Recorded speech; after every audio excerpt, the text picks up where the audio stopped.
I'm the director of Back to the Future, the musical. We're here to talk a little bit about the anatomy of the clock tower sequence.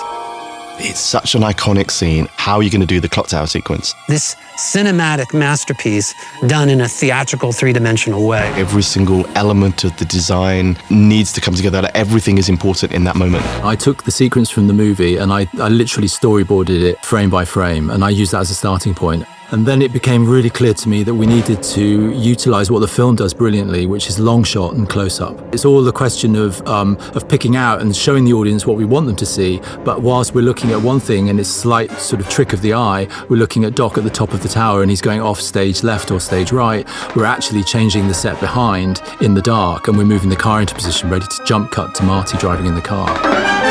We basically had our set on stage on a big plan. We had a little car and we were just driving it around and said, what if the car did this? What if the car did that? We then went into a workshop stage of just workshopping all these crazy ideas that we'd had. The cable detached.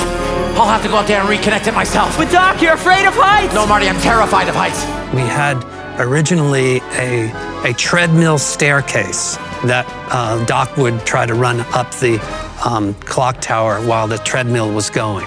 But then we had the idea that why don't we just cut the stairs and just use the video for it? And that was the kind of the moment of real theatrical genius for us, where we figured out that, oh, this could not only be really cool, but also quite funny. It's very obvious to say that a car cannot be moving at speed on a stage. So what do? You move everything around it. I think a lot of that was looking at how to use layers of perspective to create the sense that the midground, which is effectively Marty in the car, is moving by having a foreground and a background behind it. Video and lighting have a lot of connection in this scene because it's during a big storm, and video alone can't make the stage feel like lightning has struck. Lighting provides lots of extra help in terms of little flashes on the car. So we ended up adding a huge amount of sound effects, from thunder, lightning, rain, screeches of tires, car noise. We couldn't do this with traditional sound design methods. So we're using this completely revolutionary gaming engine to generate all the sound of the cars.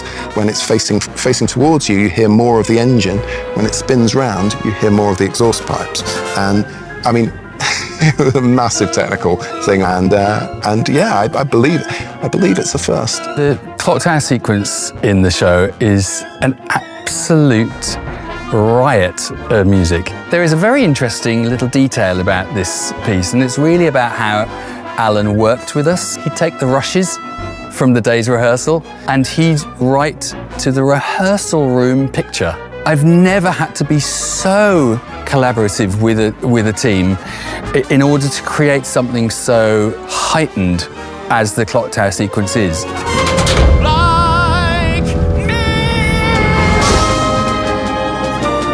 Although it looks it, the stage isn't huge.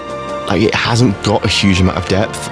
And I've got a car that's traveling at 88 miles an hour upstage, and it's then got to disappear at the end. And there isn't a lot of place for it to disappear. And in reality, my car's got to go somewhere. So long, Marty! So the magic for me is people not quite knowing how we do it. When you can hear them kind of gasp, or you can feel when they're tight and when they're with you, and you can feel them kind of lift at the end as the car vanishes, like that is really rewarding. If you can convince the fans, you can convince anyone. You can't actually work miracles, but what you can do is make the audience believe in miracles. Yeah, and we pulled it off.